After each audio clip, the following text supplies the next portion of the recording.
ये जानबूझकर किया है ना तुमने?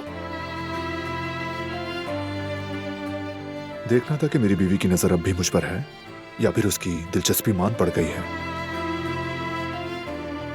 तुम्हारी बीवी की नजर अब भी तुम पर है, बल्कि तुम्हारे सिवा किसी और पर नहीं, बस थोड़े दूसरे कामों पर भी। कौन से काम? फाउंडेशन के बच्चों का। कितना मजा आएगा ना, हम एक साथ जाएंगे। चॉकलेट्स खरीदी हैं उनके लिए, वो खुश हो जाएंगे।